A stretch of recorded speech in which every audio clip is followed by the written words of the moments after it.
భయ్యా ఇది ప్రతి ఒక్కరూ తెలుసుకోవాల్సిన ముఖ్యమైన విషయం. అదేంటంటే ఇప్పుడు మీ ఊర్లో పంచాయతీ ఆఫీస్ ఉంటుంది కదా, ఆ పంచాయతీ ఆఫీస్ కి ఎంత అమౌంట్ వస్తుంది, ఆ అమౌంట్ దేనికి వాళ్ళు ఖర్చు చేశారు, తర్వాత ఎంత డబ్బులు మిగిలాయి, ఇలాంటి డీటెయిల్స్ అని మీ మొబైల్ కి ఒక అప్లికేషన్ ద్వారా డీటెయిల్స్ వస్తాయి. ఈ అప్లికేషన్ మీకు కావాలంటే క్రోమ్ బ్రౌజర్ ఓపెన్ చేసి TECKJB స్పేస్ కామన్ టైప్ చేస్తే ముందుగా వచ్చే వెబ్సైట్ లోకి వెళ్లి అక్కడ సెర్చ్ బాక్స్ లో పంచాయత్ అని టైప్ చేస్తే ఈ పోస్ట్ వస్తుంది. ఈ పోస్ట్ లో యాప్ డౌన్లోడ్ చేసుకుని యూజ్ చేసుకోండి.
అనగనగా ఒక రామచిలుక ఒక సీతాకోక చిలుక ప్రేమించుకున్నారంట.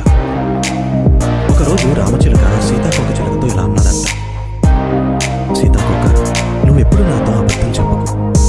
ఒకవేళ నువ్వు ఇలా చేస్తే బహుశా నేను నీ నుండి దూరం అయిపోతానేమో. కానీ ఆ సీతాకోకకి ఎప్పుడు తన అబద్ధం చెప్తూ ఉంటేనే తనకి నచ్చిన రంగులను చూపించి ఇద్దరి మధ్య ఏ గొడవ రాకుండా చూసుకుంటూ నచ్చిన దగ్గర చెప్తున్నాడు. కానీ కొన్ని రోజులకి ఆ రామచిలుక మాటలు నిజమే. సీతాకోక ఆడిన అబద్ధాలకి సీతాకోకపై ఆ రామచిలుకకున్న నమ్మకం పోయింది. ఒకరోజు ఆ రామచిలుక సీతాకోకని వదిలేసి వెళ్ళిపోయాడు.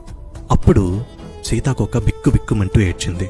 కాసేపటికి ఆ సీతాకోకకి అర్థమైంది, ఇద్దరి మధ్య ఒక బంధం నిలబడాలంటే గొడవలు రాకుండా కాపాడుకోవడం కాదు, ఏం జరిగినా నిజాయితీగా ఉండాలని, నిజంతోనే బంధాలన్నవి నిలుస్తాయని. Download ShareChat.